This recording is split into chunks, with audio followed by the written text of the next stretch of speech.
Hey everybody, we're back again. This is our 30-point question breakdown video. This is obviously the third part. We have our 10-point breakdown and our 20-point breakdown available on YouTube with the one and only Dylan Mallas. Great to have you back again. At first, we initially planned on doing all of this in one video, and then you and I just can go on and on and on and dive into this stuff, so we decided to break it down into three. But before we get all into that, you and I got to hang out over the weekend a little bit, so enjoyed seeing you at Chase Marshall. How'd you enjoy the tournament? I thought it was a lot of fun. My team, we stayed in an Airbnb, which was really cool, which we haven't done before, and it was like nicer than any place I've ever been. I was like, wow, I can have my own room. I don't have to be with the teenagers all the time. It was very nice. You told me y'all did that, and we had about 19 people. Hold on, how many do we have? We had maybe more than that. We had a lot. We had 4 teams, which was 10 quizzers, and then 18, 19, 20. I think we had 20 people with us. And so we had 5 hotel rooms, which you can imagine is quite pricey. And then you're like, oh, yeah, we're staying at Airbnb. We got this house. And I'm like, why? And then I look it up just to see. And there was one Airbnb, a house in Indianapolis, close to the church that would have slept all of us and would have been less than half of the price. Yep. So, life tip. Check out Airbnb, everybody. Yep. We did one for Extrava now, too. We found one in Bloomington. So we'll see how that goes. Oh, great. That's awesome. I'm really excited BQE's here. But anyway, Chase Marshall, shout out to brother Eric Fisher and sister Krista Barley and brother Terry Marshall and all of the people involved in that tournament. It is always a blast, always well organized, well run. Great way to honor Chase. So glad that there's a scholarship set up and that the kids always represent well. Your team did fantastic. A lot of people I heard was talking about your team. And then my team did really good. And then Allie Gentry happened, and that was great. Shout out Allie, great quizzing. Really great quizzing. Quality quizzing from everyone, I think. It really was. It was great to see Alexandria, Louisiana, and Baton Rouge, Louisiana, come all the way up. That was fantastic. Obviously, Concord came from California, Tennessee, Palm Bay, Florida. We had an intermediate team from Maryland. I mean, goodness, you guys are from Wisconsin. Anybody else from far? I mean, Wisconsin isn't far. It was only 4 hours for us. Right, but it was a great representation for sure of the nation and great quizzing by everybody. Yeah, it was nice to see. The nice thing about the Chase tournament is getting to see people from other places that you don't always necessarily get to see at your extravs and get to quiz people from different parts of the country. So that's always good. Any standout moments for you? I think I was very impressed by Camille Elliott. I thought she quizzed really, really well. And for I think this is her first year experience. And it is, she did very, very, very well. I thought that she was very impressive. I thought that the team from Nashville was really impressive as well. They've got some fairly inexperienced quizzers who performed at a pretty high level, as well as Anthony Cash quizzed very well as well. I told him what we quizzed them, and afterwards I told him, I was like, every time I see you, I feel like you're quizzing a little better than the last time I saw you. So that's always a good trajectory when you're moving upwards. Well, he's a last year guy, and those you always love to see those kids in their last year just peak, and it's hard to perform in your last year. It's hard. I can imagine. You know a lot more about that than I would. But I love to see it. There's some great last year quizzers I'm looking forward to see. I know we were talking the other day, I think, Emma, we just talk about some of the, like Rylan Faubert, Devin Treadway, Grant Higginbottom, Emma Lane, just then Anthony, Allie. I'm sorry. Oh, Kate Elliott. You can't forget Kate. There's a lot of great last year quizzers, so I'm really excited to see what everybody does. It's always sad to see him and to see him go, but we always I have such a hard time at nationals. I'm not like a crier by any means, but I feel every time the Chariots of Fire comes on and it's a last year quizzer, I'm like, oh, I know how it feels. Oh gosh, yeah. It's usually the last year speeches that get me. We always talk about that every year about how, Hmm. and it just seems like it's always good. They're so good. But anyway, we can talk more about all that stuff Yeah. at another time. We Hmm. can dive into questions. So All we're right. talking about 30-point questions a day, breaking them down. Um, we have Brother Faubert's state final set again from last year.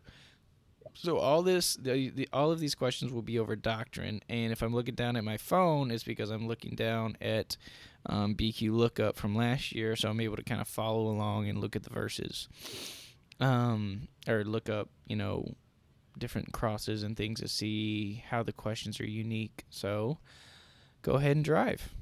All right. So 31 questions with my beautiful purple background. I like it. Um, so this is a long one. So I know we were going to do some like directs and multiples. So the first one I pulled was this one, according to the three verses following the one that instructs, "Let this mind be in you, which was also in Christ Jesus." To what mind does this refer?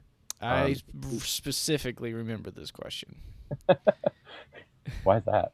It's because it was tough. It was It is a tough I think question. we missed it at state finals, Hmm. and then I was just like, man, like that, like to what mind? Because I guess you could say to what this does this refer, right? Would you think that that Hmm. would be acceptable? I think so. Yeah, I think so Hmm. because mind is the subject in that sentence. So I think it'll be okay. Okay. All right. We'll keep going. What do you think? So I think this is a pretty typical pattern for the most part of his direct questions that we'll get, like according to the verse or two verses or three verses preceding or following the one that says this thing. Um, it'll be like to what does this refer or a Why why kind of question, right? Um, or what is result, recorded what is about? retarded, or possibly a result as Mm-hmm. well. Um, Very common. Now, this is a long answer.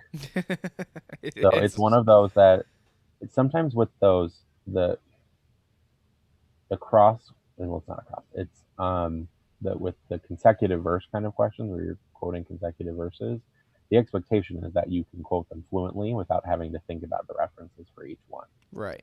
So as a quizzer, what you would need to do once you've interrupted and you finish the question, you would kind of need to go right to um, verse 6 and just quote straight through, as opposed to being like, okay, 2:6, and then can quote it.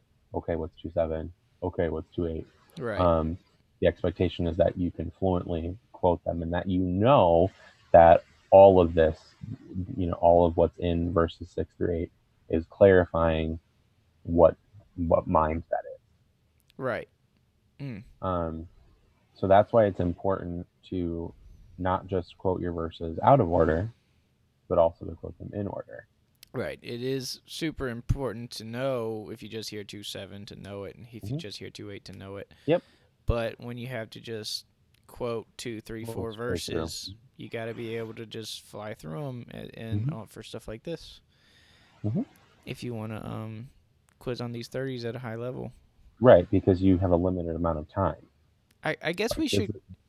You're right. I guess maybe we should back up for a second and just talk about like 30-point approach and what it Yeah. takes to quiz on these 30s Hmm. that you're going to see at state finals at a high level. What do you think that takes? Like the first three things that a quizzer needs to be able to do. Well, you have to be able to quote your verses backwards and forwards, no matter what order that they're in. You should be able to quote in like out of order. You should be able to quote in order. You should be able to quote by like all the verse ones, all the verse twos, all the verse threes, all the verse fours. You should be able to do all of those things um, fluently without having to stop and think, without making a mistake. Being automatic and being fluent is really important. I also think to be able to do 30s really well, and to be able to be aggressive on them, you have to be well charted. Um, and that's not just like, oh, my 1, 2, and 3 time words. Um, it's also like I view an additional element of charting as being understanding the clarification of pronouns and what things mean. That's an additional element of that chart work, if you will. Um, and I think also you have to be someone who isn't afraid to take a risk. Right. And yeah, I agree. And you had to be somebody that can make a quick decision and go with Mm-hmm. it, because Yep, you can't hesitate. in the past, I've always coached Sherwin and Avery, Mm-hmm. and they're very different, and they both have a lot of strengths. But one of Sherwin's, it's a strength and a weakness of his, is that he makes a decision and he goes, and because he knows he doesn't have time to think, so he's gotten really good Yep. at just making a decision going. And when he's in tune with the questions and he's familiar with the question writer, that's a good thing, because then he can get all the information out quickly. Right. Avery has more so grown into that, but he's always been the one to hit fast, take his time, process, consider the different, Mm-hmm. avenues he could go, and then make a decision, which has been a struggle for him in the 30s more so. He's come a really long way. It's not really a problem anymore. But in Mm-hmm. the past, that was kind of a thing. It's just like, but you gotta pick something and go with it. You Right, can't, because you don't have enough time to sit and wait. especially, I mean, because a lot of our kids can answer these questions in 2 minutes, Right. but you Or don't, in 45 seconds, or but for, not yeah, 30. you have 30 seconds, same Mm-hmm. amount as a 10 pointer, Mm-hmm. and you have to be able to spit out the question Yep. and spit out the answer. Mm-hmm. All right. This was a confusing question to me because I hadn't really processed these verses this way. It never really Right. had occurred to me that this mind was referring to the following three verses. Mm-hmm. So that was interesting to me, and that's, to me, that's a telltale sign of a great question writer, that he can help you learn what these verses mean from his questions. Um, so it was definitely a wake up call. But this year, I will share, if we had dove deeper into these verses beforehand, we probably would have discovered that, right? Right. What is this mind? If someone in quiz practice would Mm-hmm. have just been like, "Hey, what is this mind?" Maybe we would have figured that out. And for an Right. example, this past week, I had a couple of my kids texted me like, "Hey, what does this pronoun mean in this verse? Like, what is it? This or is it this?" And we were like, "Well, I don't know. Let's figure it out." And so we did, and lo and behold, we got a contest granted at Chase Marshall on literally that verse About for that that pronoun. pronoun, because we took the time to figure it Mm-hmm. out, and we talked about it as a team. And so diving into these verses and figuring out that stuff can be really important. Yep. All right, Next one. all right, let's go. All right. How, according to verses 4, 5, 6, and 7 of First Corinthians chapter 13, is charity described? Okay, another common pattern of how, according to these verses, is this thing or this person described. Um, it's, in your, that's typically a, like, you think of it as a 10 or a 20-point question, but when we're looking in the 30s, it's less often going to be a person and more often a concept that you're Hmm. describing. Interesting. So, because occasionally you'll get one like how is Jesus or Christ described, because those can be really long Right. descriptions as well. But in general, I think it's going to be concepts, because particularly when you're looking at the writings of Paul goes into really like detailed descriptions of particular concepts or characteristics Like here, that he's trying right? to instruct you to have. uh, So I, I that's a I I feel remember like it's a pretty common question type. I agree. It is pretty common, and I feel like this was a pretty obvious question from the time you learn the verses. It's like, oh look, Mm-hmm. all these four verses are all about charity. That's a Right. good describes question. Um, and last year was unique in that the verse references were more unique. So you hear 4, 5, 6, and Hmm. 7. There weren't Right. that many Hmm. 4, 5, 6, and In a 7 row. in a Yeah. row. So that made something like this a lot easier to jump on very quickly. But Now, in Psalms, you're going to have that with the higher end of verses. If they tell you, whatever, 48, 49, and 50, you're like, oh, it's probably chapter 18. right, Um, so the higher verses limits, like, makes it easier to pull a question right. if you're being that aggressive um, with the higher verse numbers this year. Last year, this would definitely be hittable at 6, and you maybe get a hint Hmm. of an and, but I mean, you pretty much I don't know it. I don't think you necessarily even need that the hint of the and because it's very rare that they're going to ask you a question over five Right. verses. True. Very true. And So I think you could hit it 4, 5, 6. 4, 5, 6, and they don't say and. They Mm-hmm. have to say and to give you 7. So Right. then you You can figure know it out. that you've got one more verse there. This year, if it's a 4, 5, 6, and 7, you're gonna probably have to get a chapter number. Oh But yeah. once you get that chapter number and you can narrow that down to the Hmm. verses that it actually is it's you either have to figure out what's being described, Now or if there's a really crazy long how that spans 4 verses that I don't the see. challenging thing in a question like this in Psalms Oh, is excuse that me. there's a myriad of pronouns that are used throughout the Psalms, and so you have to know what that because it may be that the the thing that you're trying to describe is a pronoun. It's this, or it's that, or it's whatever. And you need to know, like, as you're quoting through those verses in your head really quickly as a quizzer, you have to know what the subject of those verses is, what is being described, even if in the verse previous or in those verses, it's actually just a pronoun, not the actual word of the thing itself. I actually have a good example. So, let's see.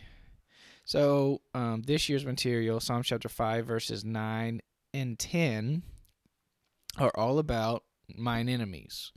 It's for there is no faithfulness in their mouth, their inward part is very wickedness. And then the next verse, destroy thou them, O God, let them fall by. That's all about mine enemies. Mm-hmm. But mine enemies is not in the verse. But it very easily could be a 30-point, Right, how, according to verses 9 and 10 of Psalm chapter 5, are mm-hmm. mine enemies described. Right, Or, it's not so much a description in verse 10, but what is recorded about mine enemies. right. So that's kind of an example where, it's all pronouns, but Mm-hmm. you need to know who that is talking about.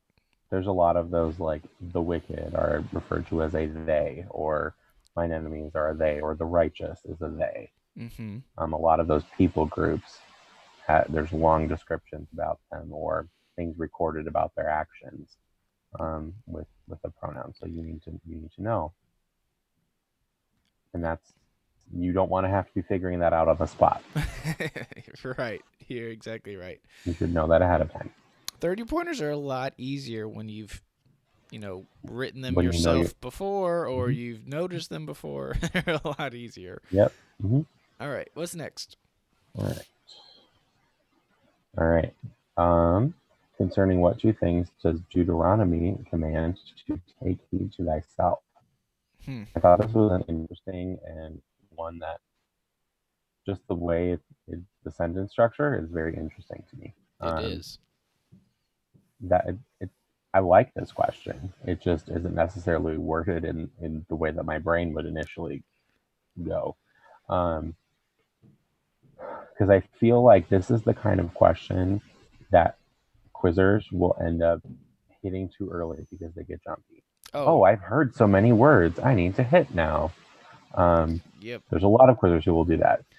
I feel like there are quizzers who will hit at concerning what two things does do and get part of the way through Deuteronomy, and you might get the rest of the word depending on who the quizmaster is. Mm, You don't have enough to answer the question. right. Yeah. Um, Oh. or they might hit at command. Okay, Mm-hmm. also not a word from the verse. Right. Um, And I think that's a hard thing for quizzers, that they often like I find that there's three words that question writers use that quizzers feel like are words that they can hit on, and they're not. And those are command, instruct, and request. Right. I agree. A lot this year too. There's Mm-hmm. a lot of requests and not as Mm-hmm. much commands, but there are some. There's some instruction, Right. There is um, instruction. but this is one that you can hit at take. In this instance, I think you can hit at take. I don't know that we'll hear this exact question structure, because it might be, instead of having the book Deuteronomy, you might have concerning what however many things does this chapter, or does this verse of this chapter instruct or command to do this thing. Right. There weren't that many verses from Deuteronomy last year. So Right. just Deuteronomy did narrow it down a lot, Mm-hmm. but Mm-hmm. it still would be very tough to figure that out. So even so Well, concerning and what it's you left think, open to it. It's it, left completely open. There's no reference but given. but even the question itself, take heed to thyself concerning what two things, Mm-hmm.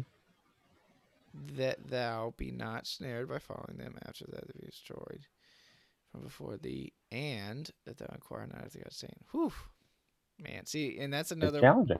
that's one of those other ones that I would have never looked at that verse that way. Right.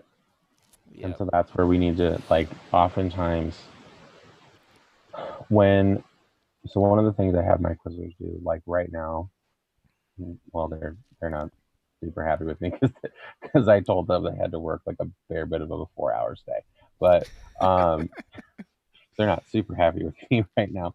But one of the things that I have them do is like, so we're studying the prep set for extrav, right? So I'll have them alternate. Like one day you'll do a quiz, and after you've done that quiz with your parent, you'll read the questions in that quiz, and then the next day I want you to write questions in that style.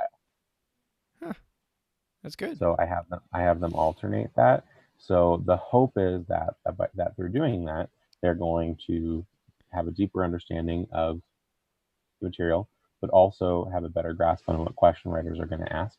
One of the things that I'll have them do when they do that, though, especially with 30s, um, is to read the material in a different version. Usually, the Amplified Classic is that's our go-to, because sometimes that if it's a verse that you're not completely sure what it means, or if you run into a question that you're like, I don't understand why they asked it that way, it can be helpful to look at it in another version as well, I just to provide agree. some clarification. We've had to do that a 'Cause I lot know, this like, year. right, because I know, like, my pastor has always said, like, we typically stick to the King James for like doctrinal purposes, but we'll look to other versions as to provide some clarification. It's supplemental, Right. Mm-hmm. supplemental Mm-hmm. clarification. Mm-hmm. Yeah, yeah, you're pulling out some of the tough ones, man. It's good. It's good for us to talk about That was what I wanted to do. them. Because I think sometimes we think direct questions are more simple than they really are. They weren't All last right, year. now we're moving on to our multiple ones. Okay. All right, so here's a two-part. That he might do what, according to verse 3 of Deuteronomy chapter 8, the Lord did what? Yep. Um, Again, this is one that, well, I think you need to at least hear verse 3 before you can hit on this one. Yeah, for sure. But Um, that he might. Yeah, I don't know how many. I could look it up. I How don't know many? last year how many mites there were, Let me look. um, I can look it up. Might. might is also one of those words that implies possibility. So it may not necessarily, like we use the word may or might. Sometimes those find their way um, into questions even if they're not in the verse. Right. It is a lot of verses as might. Um but yeah, you may get away with it if you get the verse 3, but that's really tough. Um so whenever I hear might emphasize like that, then instantly the brain should go to, okay, it's going to be may, shall, will, did, like Mm-hmm. there's not much else it could be, right? Right. because that emphasis would, I guess, would be another one. Would, might, Mhm. would, will, or, you know, Mhm. well, I don't know what kind of family that would be. Like, I kind of think of when a word's emphasized, it kind of puts that question in like a certain family of questions. Like when it's do, it can be and is and have and things like that. And when it's a verb, it's going to be all, you're going to look for other verbs that are emphasized. And if it's a preposition, you're going to look for other prepositions that are emphasized. And then might is going to be like other, I can't think of how to phrase it. Other Typically, you're just going to have like it's a possibility word, right?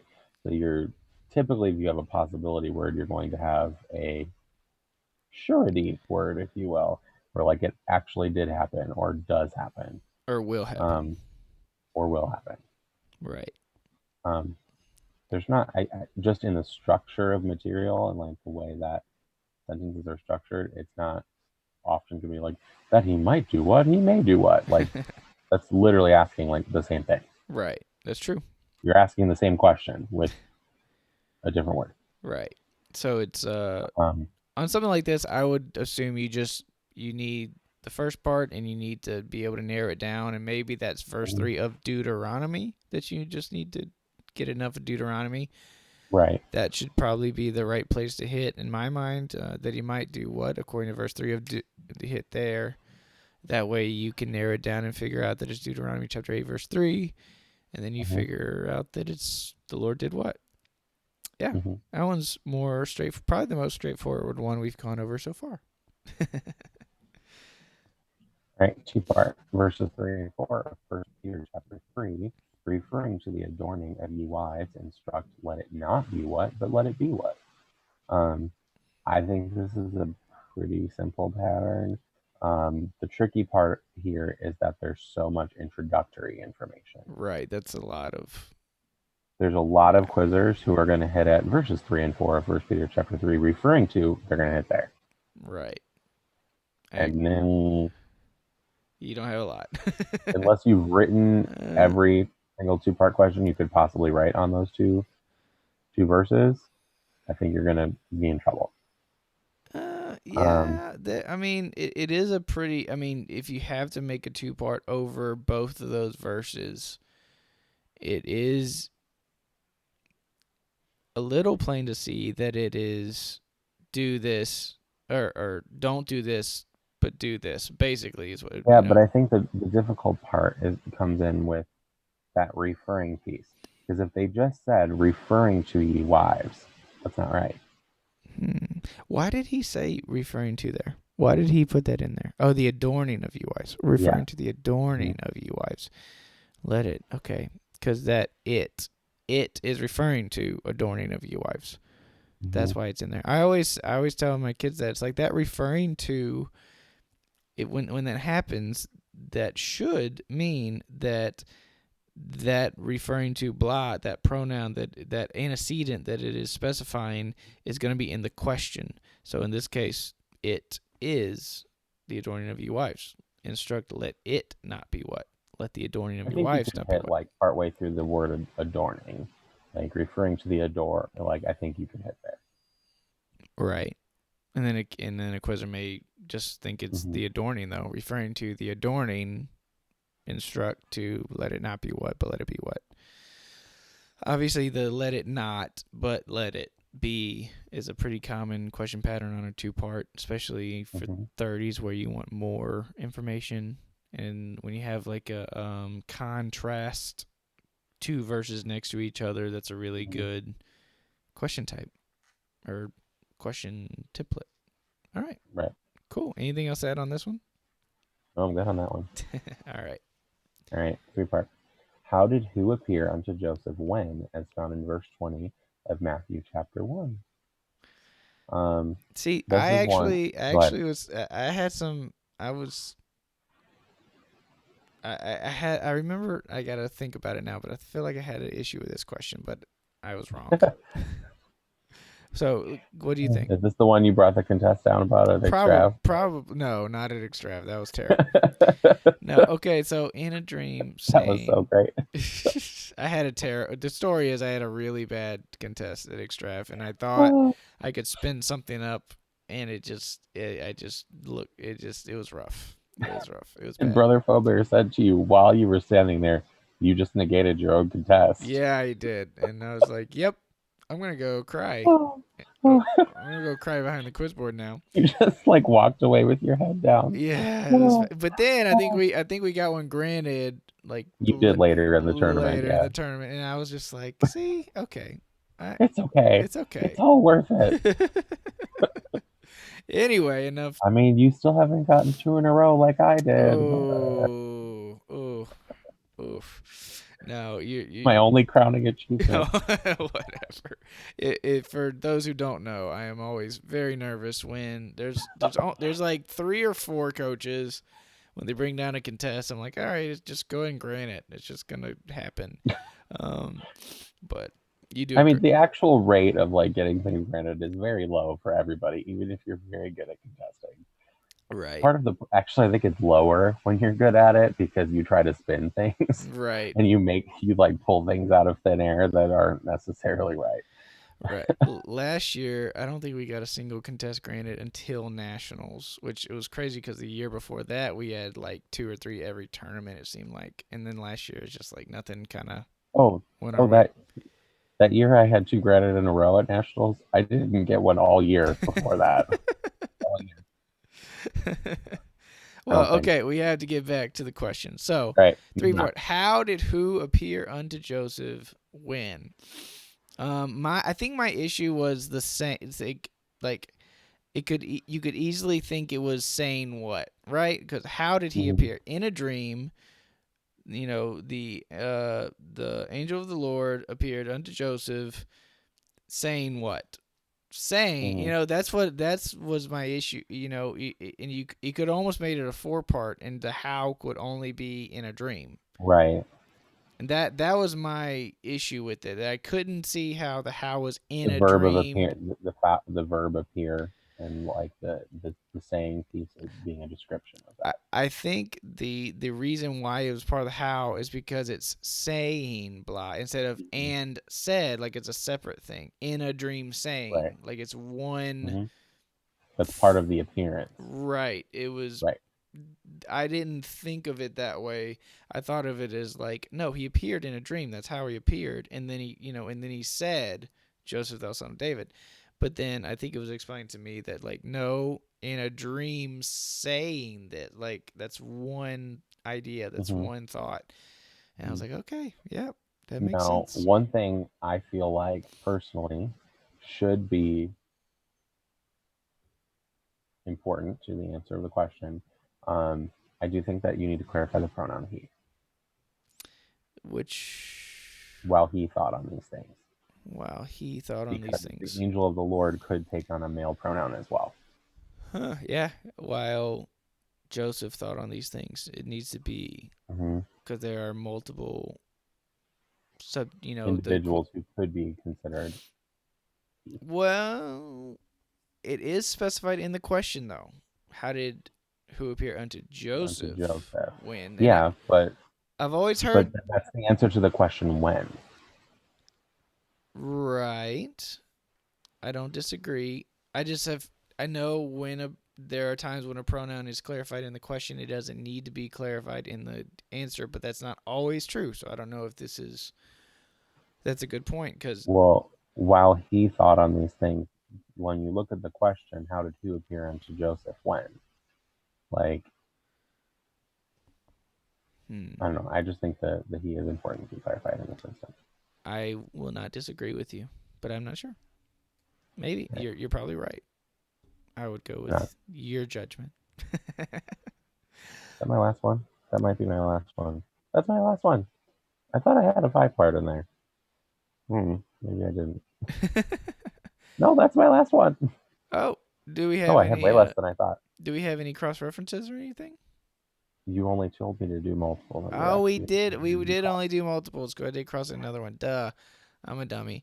Um. Well, there we go. We just made it all the way through. We did Sounds like they don't have anything to say. So once again, for anyone that didn't know, we did a 10-point video breaking down directs and 2 parts, and we did a 20-point video breaking down.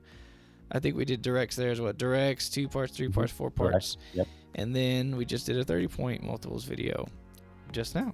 So perfect. I really hope this video is helpful to kind of start to see some common patterns, to start to show ways for coaches to teach your quizzers, and quizzers, if you're watching, just to see the reasons why you're going to be able to hit a little faster on some of these questions and figure out what it is. But like we said, if you want to hit aggressively in the 30s and you want to do well, you can hit aggressively if you want, but that doesn't mean you're going to do well. If you want to hit aggressively and do well, you have to very much know your material, and it helps a lot to do your charting. And we can I think you need to. I don't even think it's a help. I think it's a need. It's a need. Especially on cross references. It can help a little bit on multiples and such, but it definitely, for cross references and quotations, you need to chart. But once again, Dylan, you're awesome. Thanks for doing this for all of us. Really excited to get this out there, and we're gonna keep trying to do some more of these question breakdowns, and hopefully some more material breakdown soon. So, all right, we're going to sign off. Thanks, everybody.